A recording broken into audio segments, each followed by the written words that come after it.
अवघे माझ्या मागे मागे आजे देतो पोट भरी पुरे म्हणाल तो वरी हळू हळू चला कोणी कोणाशी न बोला आजी देतो पोट भरी पुरे म्हणाल तो तुका म्हणे सांडा घाटे तेने न नका भरू पोटे आजी देतो पोट भरी पुरे म्हणाल तो वरी विठाला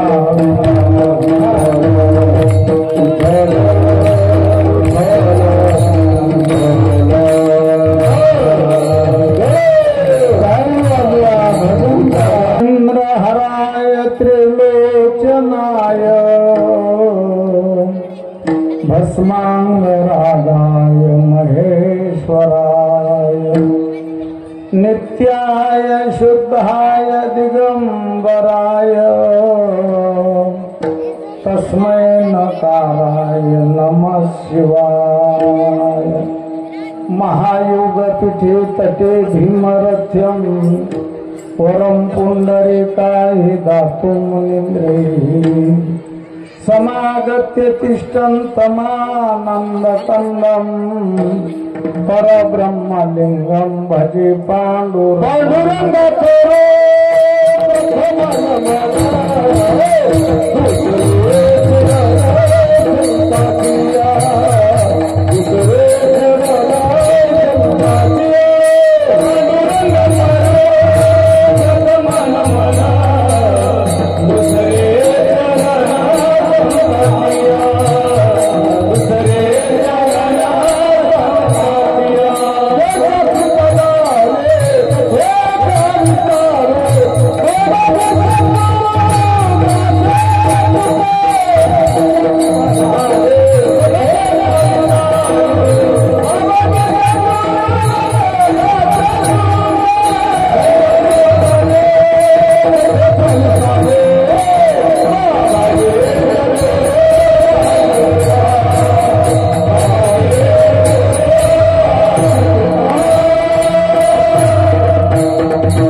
मनोजवं मारुततुल्यवेगं जितेन्द्रियं बुद्धिमतां वरिष्ठं वातात्मजं वानरयुतमुख्यं श्रीरामदूतं शरणं प्रपद्ये ज्ञानेश भगवान विष्णु निवृत्ति भगवान हराम सोपानो भगवान ब्रह्मा मुक्ताख्या ब्रह्मचित्तला आत्मरूप गणेशु केलिया स्मरण होय सकळ विद्यांचे अधिकरण तेची वंदो श्री चरण श्री गुरूंचे ते नमस्कारोनी आता याल तरी यारे लागे अवघे माझ्या मागे मागे आजी देतो पोट भरे पुरे म्हणाल तो वरे प्रस्तुत कीर्तन रूपे सेवेकरिता निवडलेला अभंग विश्ववंदनीय महाराष्ट्र भूषण संत शिरोमणी जगद्गुरु तुकाराम महाराज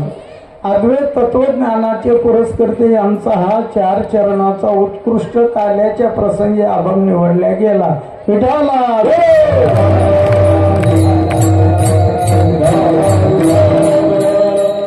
दांडेगाव या पुण्यनगरीमध्ये पवित्र क्षेत्रामध्ये सद्गुरू भोलेनाथाच्या भगवान शंकराच्या दरबारामध्ये अखंड हरिनाम सप्ताह ग्रंथराज ज्ञानेश्वरी पारायण सोहळा श्रीमद भागवत कथा हरिपाठ हरिकीर्तन हरिजागर काकडा भजन आणि अन्नदान अशा प्रकारचा भोलेनाथाचा हा उत्सव दरवर्षीप्रमाणे याही वर्षी भगवंताच्या कृपेने साधू संतांच्या आशीर्वादाने गावकरी मंडळीच्या प्रेम भक्ती जिव्हाळ्याने हा उत्सव अथपासून इथपर्यंत आलेला आहे. मंडळी सप्ताह म्हणजे सप्ताहामध्ये 3 यज्ञ घडत असतात. पहिला नाम यज्ञ, दुसरा ज्ञान यज्ञ आणि तिसरा अन्नदान यज्ञ. नाम यज्ञ म्हणजे मंदिरासारखा विना चालू असतो त्याला नाम यज्ञ म्हणतात. श्रीमद भागवत पुराणाच्या कीर्तनाच्या माध्यमातून याला ज्ञान यज्ञ म्हणतात. आणि त्याच्याबरोबर आज कलियुगामध्ये अन्नदानाचा फार महिमा आहे नाही का. 4 गोष्टी शहाण्या माणसांनी सांगितल्या आहेत या काळामध्ये. लेने को हरिनाम, देने को अन्नदान, तरने को लिंता, डुबने को अभिमान. या 4 गोष्टीचं करील कोणी अनुष्ठान त्याचं झालं समजा कल्याण. विठाला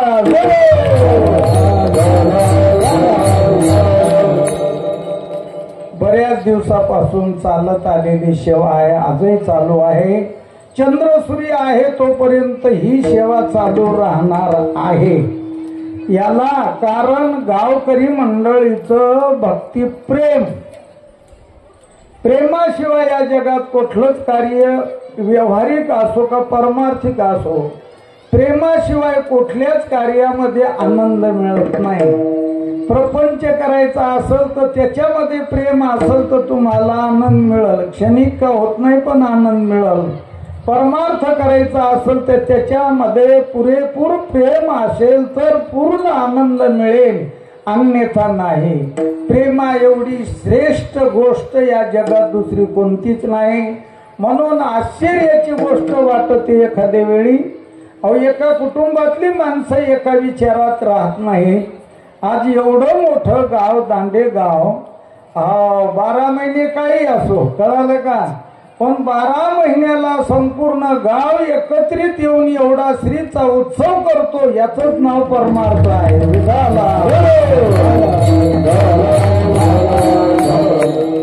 आणि त्याच्यामध्ये माझं कीर्तन म्हणजे माझा जवाब मध्येच होता, बरं मध्येच होता. पण ते दुसरे कोणते महाराज घ्यायचे होते, मी म्हणलं मी घरचा महाराज आहे गुरुजी, अडचण नाही, आपलं कीर्तन राहू द्या माग. त्या महाराजाची तारीख द्या. पण भोलेनाथाला वाटलं हे गरीबावर अन्याय झाला गुरुजी, बोलावर हो दिलं काढून. पण भोलेनाथ म्हणले तसं होत नाही, आखरी कुस्तीला नंबर भगवान महाराजाचा. विठाला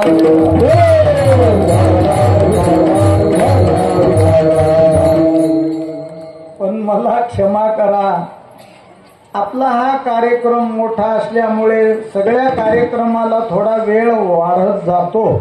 याच्यात नवलाची गोष्ट नाही काही, पण आम्ही म्हणजे बांधलेले लोक असतो बरं का टायमामध्ये. आता मला कोर्टा या गावी 1 वाजता तोंडातून माझ्या रामकृष्ण हरी शब्द निघाला पाहिजे. 9:30ला मी दांडेगावाला हजर झालो, पण होता होता एवढा वेळ झाला. आता मिळाल्या वेळामध्ये मी काही 4 गोष्टी सांगण्याचा प्रयत्न करतो. पण एवढं वर्ष महाराजांना लवकर आटपला असं गुरुजी मला मानू नका. काहून मानू नका, तुम्हाला एक गोष्ट सांगतो. आजच्या दिवस मारोतराव महाराज समजा ना, आजच्या दिवस महाराज तरी खोटं कीर्तन करीत होते, अर्धा तास 15 मिनिटं बोलायचे काय. आता आपण काय मारोतराव महाराज नाही म्हणजे होतच नाही या जन्मात, हे ठरलं. पण आजच्या दिवस त्याच्या टायमाचा आपण आनंद घेऊ. विठ्ठला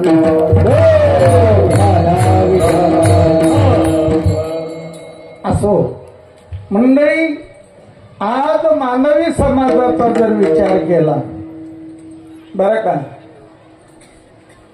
आपल्या भारत देशाला स्वातंत्र्य मिळालं, आनंदाच्या गुढ्या उभवल्या लोकांनी.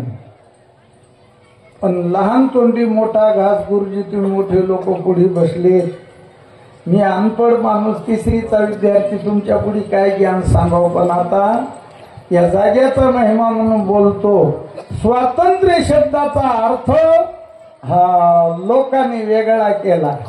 स्वातंत्र्य म्हणजे लोकांनी त्याचा पर्यावसान शब्दाचं मोकारपणात केलं. मोकारपणा. आम्ही स्वतंत्र आहे, आम्हाला कोणी बोलायचं काम नाही, लोकशाही आहे,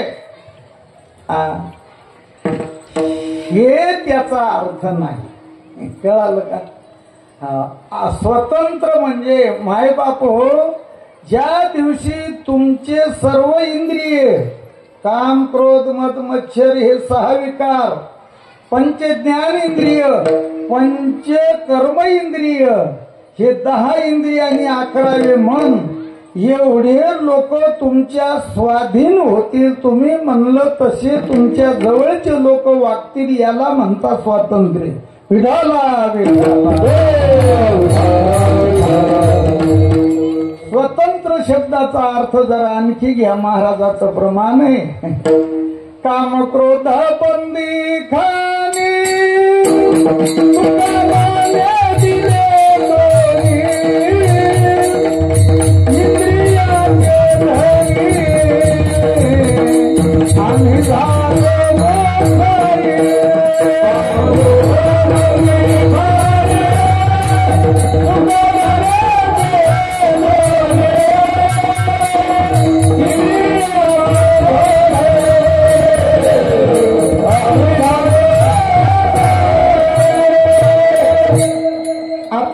तुम्ही स्वतंत्र, व्यावहारिक स्वातंत्र्य मिळालं.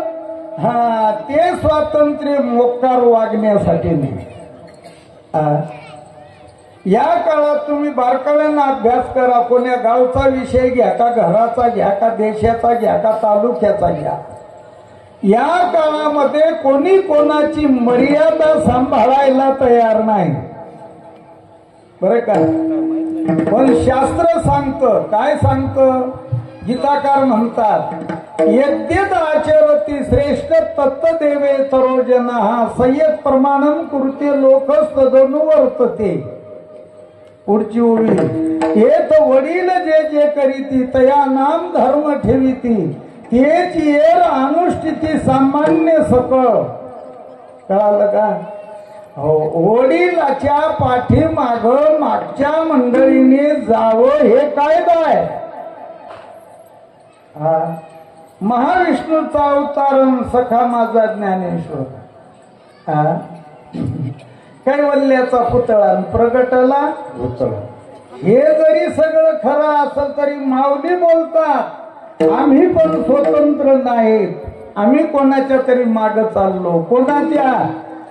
वेद मार्गी मुनी गेले त्याची मार्गी चालिलो, नकळेची विषय अंधार म्हणून उघड बोलिलो. ज्या मार्गाने वेद गेले असतील, वेदाच्या पाठीमागे ऋषीमुनी गेले असतील ज्या मार्गानं, माऊली म्हणतात आम्ही पण त्याच मार्गानं चाललो. बरं का? म्हणून प्रमाण दिले. मार्ग धावून गेले आधी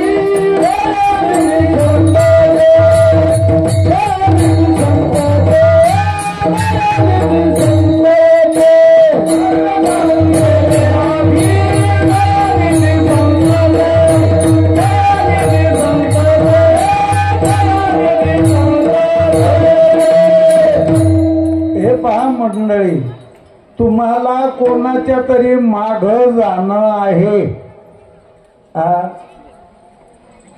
बर, तुम्ही असं म्हटले की आम्ही कोणाच्याच माग जाणार नाही, तर माझ्या प्रश्नाचं उत्तर द्या गुरुजी. तुम्ही तुमच्या मनाच्या तर माग जासाल का नाही? आमच्या माग येऊ नका, कोणाच्याच माग जाऊ नका. शेवटी ज्याच्या त्याच्या मनाच्या माग तर माणूस जाईल का नाही? महाराज काय म्हणले? मनोमार्गी गेला तो तेथे मुकला, हरिपाठी स्थिरावला तोची धन्य. कळालं का माय बाप? हो, म्हणून दुसऱ्याच्या माग जायचं सोडा, पण तुम्ही तुमच्या स्वतःच्या मनाच्या सुद्धा माग जाऊ नका. मग तुम्हाला माग जायचंय कोणाकोणाच्या, त्यांची नावं सांगतो ठळक बातम्यामध्ये, जरा विचार करा. एक पहिला मुद्दा, देवाच्या तरी माग जा. नाही देवाच्या माग जायचं तुम्हाला तर शास्त्र वेदाच्या तरी माग जा. शास्त्र म्हणेल ते सांडावे. कळालं का? शास्त्राच्या माग जा. त्या दोघांच्या माग जायचं नसेल तर संताच्या माग जा. कळालं का? हे तीन मार्ग सोडून या जगात तुम्हाला दुसऱ्याच्या माग जाण्यासाठी दुसरा मार्ग नाही. तुम्हाला जायचं असेल तर या तीनच लोकांच्या माग जा. म्हणूनच देव म्हणायला लागलेत गोपाळाला, कुठं? गोकुळामध्ये. अरे गोपाळांनो, तुम्हाला पोटभर जेवण जेवायचंय ना, तर तुम्ही एक काम तरी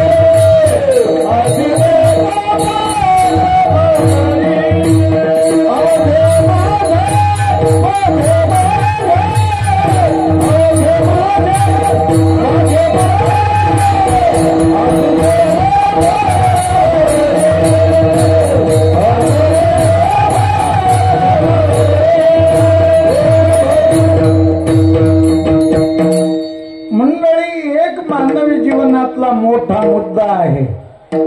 कोणता मुद्दा? माणसाच्या जन्माला आल्याच्या नंतर माणसाने समाज जोडला पाहिजे. समाज तोडला नाही पाहिजे. याची कट्टर जबाबदारी घेतली पाहिजे. कळालं का?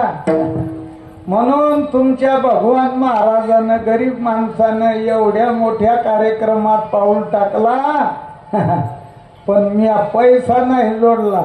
आमच्या पाटलाला कळून मालकाला पैसा नाही, जे आहे ते हे भगवान महाराज.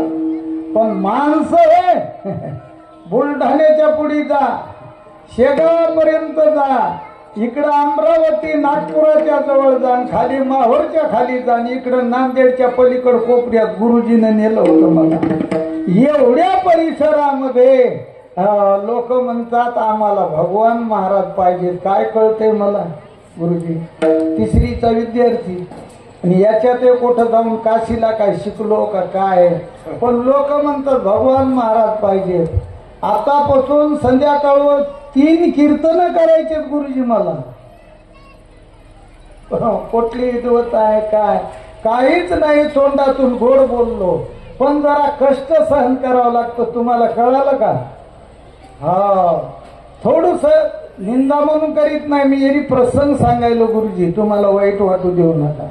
मला म्हणले महाराज ते दुसऱ्या महाराजाला अडचणी याची, तुमची तारीख माग पुढी सरकवा. माग होते दिवस, यायच्या पाम्पलेटावर यायला टाइम नाही. माग म्हणले पुढे करा महाराज. मी आणलं एकच उपाय आता काय, माझं कीर्तन बंद करा आणि त्या महाराजाची तारीख घ्या. मी निंदा का मोठेपणा सांगायलो नाही गुरुजी, मी परमार्थ सांगायलो. इथं हे कुठे हे परमार्थ? माघार घ्यायची शिका.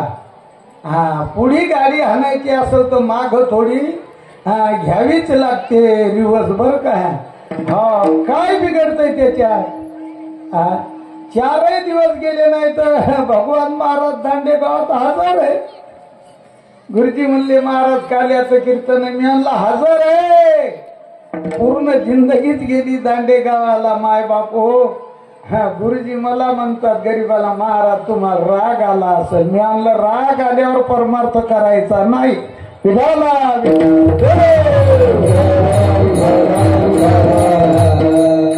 मी सांगलं कशासाठी जरा चिंतन करा.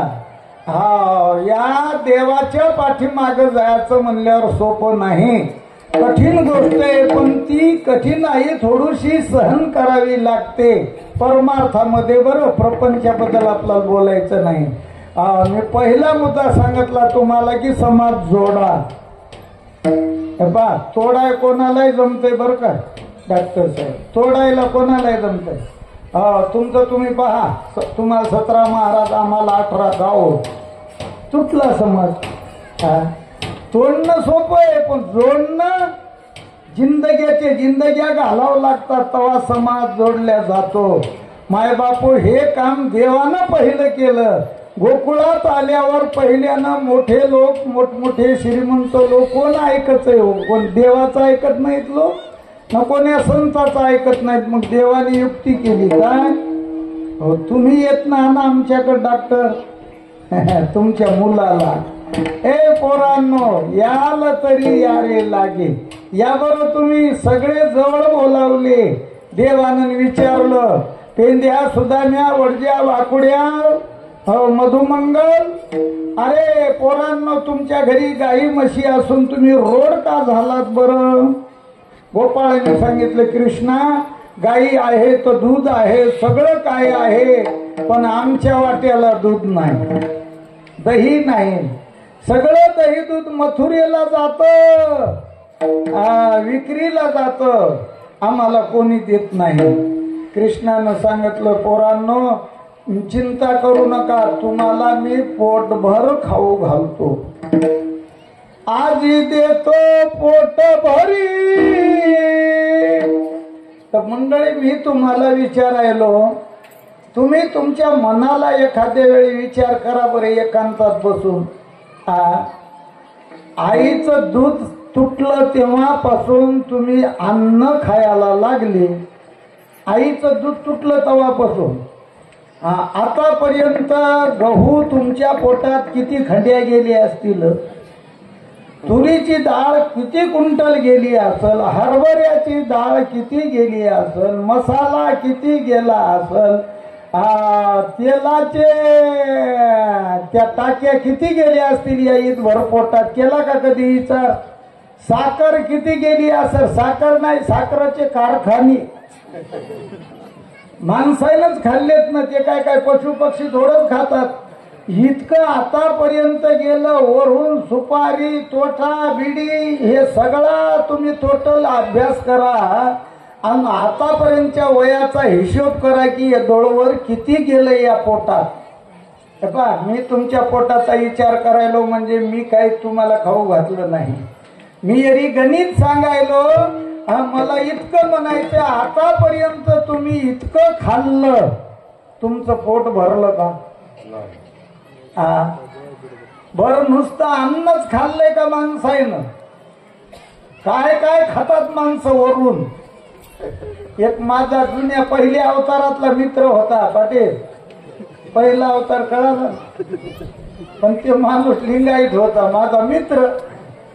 बोलता बोलता आमचा विषय निघाला, ते माझा मित्र मला म्हणला भगवान महाराज, लिंगायत होता म्हणला भगवान महाराज खाण्यातून दोनच चिजा राहिल्यात म्हणला येतो. मी म्हणलो कोणत्या चिजा राहिल्या? म्हणला घोडन हुटच खाल्ला नाही, मग सगळंच खाल्लं. हे बरोबर आहे, अतिशोक्ती नाही. हे जरी सगळी दुनिया खाल्ली का, खाण्याबद्दल आमचं काहीच म्हणणं नाही, तुमचं पोट भरलं का हे सांगा. आता मी जर कीर्तनही गुरुजी करू लागलो, किती वेळ ऐकिसाल तुम्ही कीर्तन? एकदा जेठाराग्नी पेटला की तिकूनच हुकूम येते महाराजाला और म्हणून, महाराजाला आटप म्हणा, माणसं जेवायचे. तर आता या वयापर्यंत ते पोट भरायचं संपलं नाही, त्याला 4 तास गेले की भूक लागते. शुगरवाला डॉक्टर म्हणते 4 तासाला महाराज जेवायचं. मी म्हणलं ठीक आहे, मला काय म्हणायचं, पोट कधी माणसाचं भरलं नाही, पण देव म्हणतात माझ्या मागे या, तुम्हाला पोट भर देतो. आणि आता सर्वे करा गुरुजी, सर्वे. समाजापैकी जेवढे लोक देवाच्या मागे आहेत ते कोण्याही देवाच्या मागे असो असं म्हणायचं नाही. पांडुरंगाच्याच माग, महादेवाच्या माग असतील, कोण्या जगदंबेच्या माग असतील, जेवढे लोक देवाच्या मागे आहेत तेवढे आजही पोट भरच खायला येतं.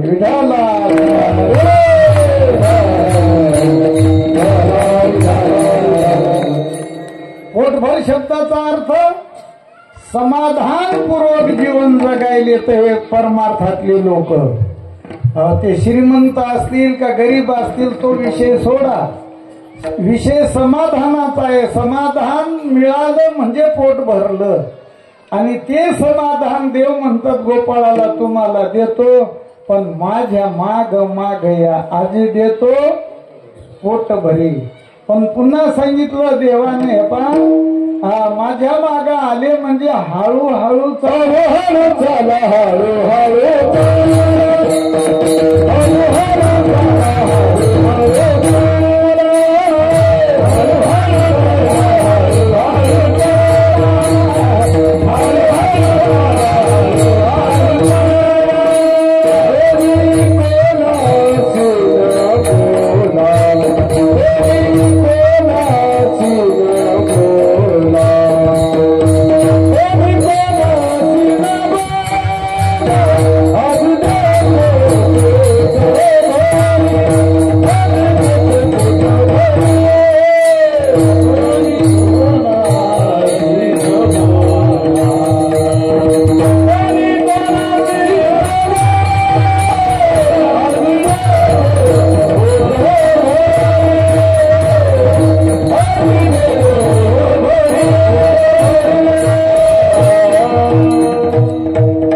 ऐका, महाराज म्हणतात माझ्या माग जर आले तर माझ्या माग आल्यानंतर एक नियम पकडा.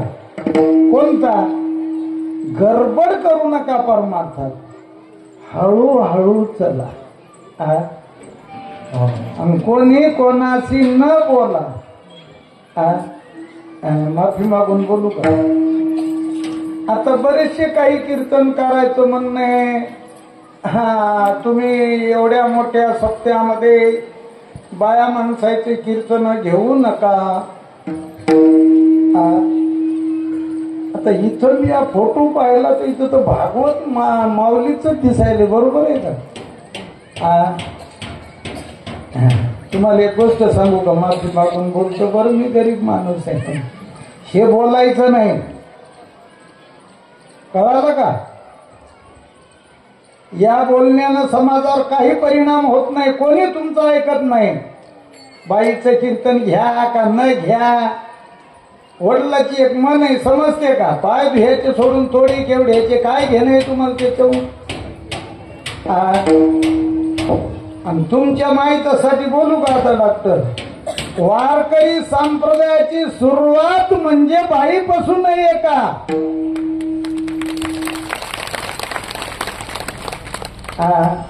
पण ती बाई तुम्हाला महाराष्ट्रात दिसत नाही म्हणून तुम्हाला तिची कल्पना नाही.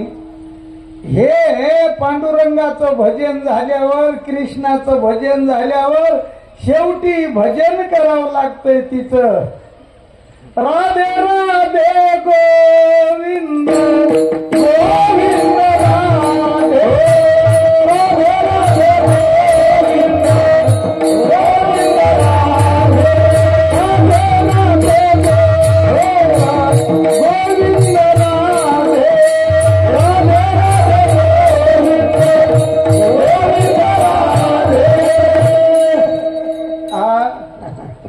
आपण विठ्ठल म्हणतो, रामकृष्ण हरी म्हणतो, सगळं काही म्हणतो, पण शेवटचा पर्याय परमार्थाचा शेवटचं लेवल आहे. जय राधे श्री राधे म्हणले कृष्ण. ते भक्त म्हणले कृष्णाला एक रात्र झोपी घाला कोट तरी. जय राधे श्री राधे. इथून संप्रदायाची सुरुवात. बायाला बोलायला कीर्तन गाऊन करायला म्हणून. माझं मत आहे बोलू नये, मला दुसरं काय म्हणायचं नाही. मी कोठं बोलायलो, माझ्या अभंगात बोलायलो भरपूर. ती अभंगात महाराज म्हणायले तुकोबाऱ्या हळूहळू चला, गडबड नका करू, आणि कोणी कोणाशी न बोला. हे बोलणं एवढं वाईट आहे. आता आमच्यावर पोटासाठी आम्हाला बोलावं लागते गुरुजी, ही गोष्ट वेगळी, पण बोलणं अति वाईट आहे. आज बोलण्यामुळं बापाजवळ मुलगा राहिला नाही, बोलण्यामुळं सासूजवळ सून राहिली नाही, बोलण्यामुळं भावाजवळ भाऊ राहिला नाही, बोलण्यामुळं जावाजवळ जाऊ राहिली नाही, बोलण्यामुळं सरपंचाजवळ गाव राहिलं नाही, बोलण्यामुळं महाराजाजवळ भजनी राहिली नाही. आज गल्लीपासून दिल्लीपर्यंत समाजाचा सत्यानाश झाला असेल तर बोलण्यामुळं. तोंड आवरा. आणि दुसरा मुद्दा सांगतो त्याच्यातून आपल्या पुरुषापेक्षा जास्त बाता ह्या महिला मारतात का नो? कारण याच्या बोलल्यामुळे सत्यानाश झाले दोन. द्रौपदीच्या बोलण्यामुळं महाभारत घडलं, सीतेच्या बोलण्यामुळे रामायण घडलं. आमच्या पुरुषाचं नाव नाही असं बदनाम कुठे आम्ही बोलतो नाही असं नाही, पण तुम्ही जरा मला वाटते पचाल पचाल पचाल धर्माचा पताच नाही. आव यायला मालक कोण्या किमतीचा आहे नवरा कळत नाही. माझ्या बोलण्याचा राग येईल येऊ दे, याने काय मी तारीखही घेतली नाही. आता मला सांगा गुरुजी, तुम्ही गुरुजी म्हणल्यावर सगळी दुनिया आदर करते, मग तुमच्या मिसेसनं तुमचा किती सत्कार करा? मी अंदाजान म्हणालो बरं. नाही अंदाजानं म्हणायलो. इथं आल्यात का मास्तरी नाही का? आल्यात का? मग राहू द्या ना. हो कवा काही चहा करायची तर ती नाही. तुमचा राहू द्या गुरुजी, मी माझं सांगतो. आता मी महाराज आहे ना. हा मी असल परिस्थितीनं गरीब माणूस असेल का? अकलानं गरीब आहे का काय? मी रोज एवढा 10,000 समाजमय शब्द ऐकायला माझ्या बायकोला कळवू ना. मी बायको मला बऱ्याच वेळा म्हणली कोणते काम करताना थांबावं, हळून बोलतो बाया, थांबावं तुम्हाला त्यातलं कळत नाही. आता बायकोनं कळत नाही म्हणल्यावर गुरुजी शहाण्या माणसाने जीव ठेवाव का? हो मला एकदा माणूस म्हणला भगवान महाराज मंडळी तुमची अशी बोलायली. मी आणलं बोलू दे, तुला अक्कल नाही, बोलणं कडक आहे पण तिच्या पोटात प्रेम आहे. ते म्हणला मातीत घालतो हो प्रेम.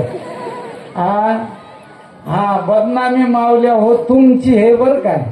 हा मी मनानं म्हणायलो नाही. पुढल्या कीर्तनाचा फोन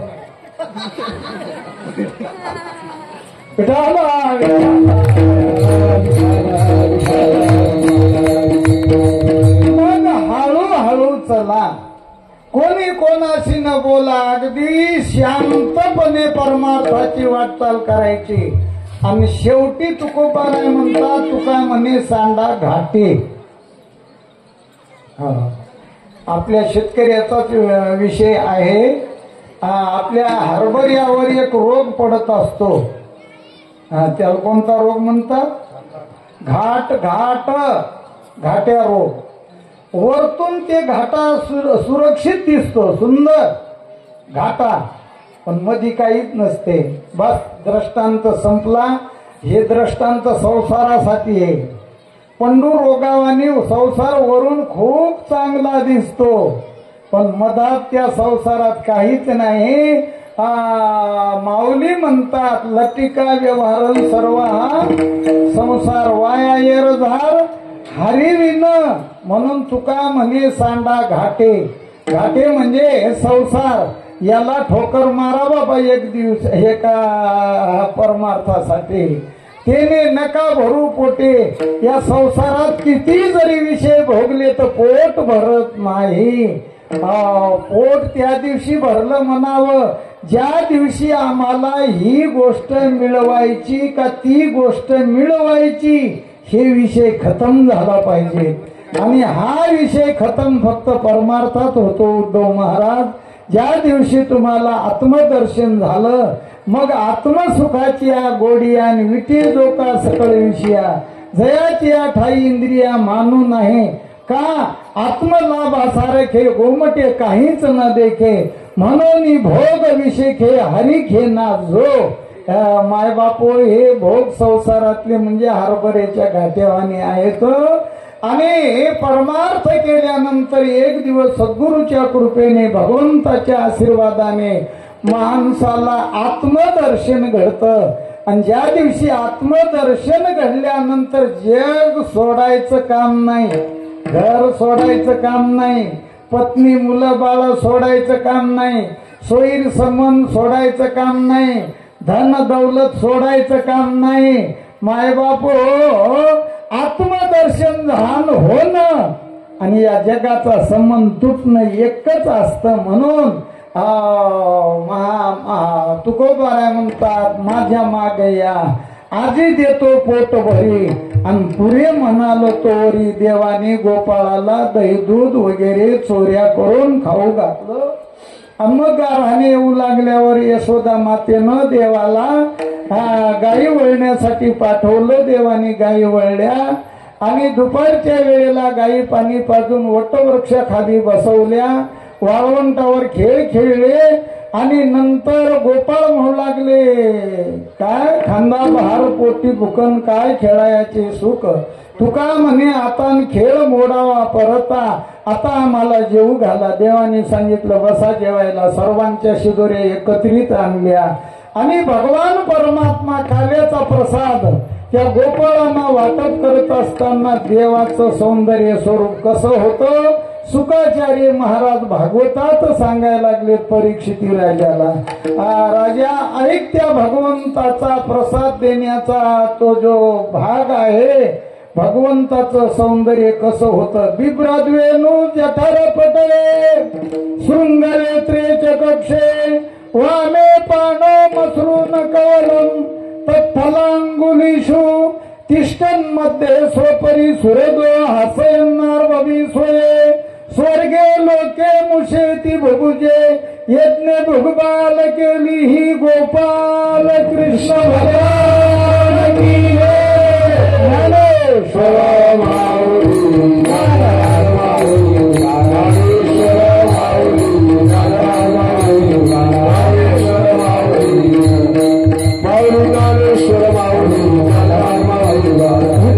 जय जय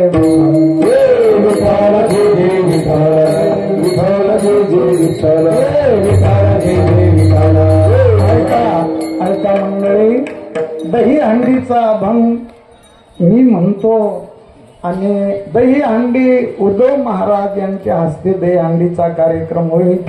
लय दिवसापासून दांडेगावाला त्यांची तपश्चर्या आहे. उद्धव महाराजाची लय दिवस, इतके दिवस गावाला महाराज मिळणार.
नाम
माझी असक्रारीच्या दासा कल्पनेची बाधा कोणी काही संत मंडळी अंकराचा वारान लागो राजसा माझी अविष्णुदासा भाविकासी कल्पनेची बाधा कोणी काही संत मंडळी नामा म्हणे ते असावे कल्याण जामुखी निधान पांडुरंगा कल्पनेची बाधा कोणी काही संत मंडळी व्हावे माझ्या अस जन्मोजन्मी तुझा संत संग सर्व काळा खंड प्रेमाचा सुकाळ चंद्र भागे स्नान तुका मागे मागे एक तुझ प्रती आहे देशेंदरी पाय पांडुरंग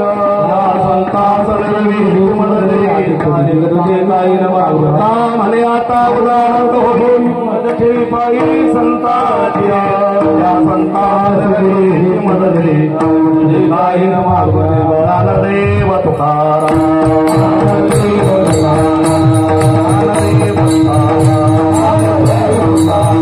पाय प्रसादा अरे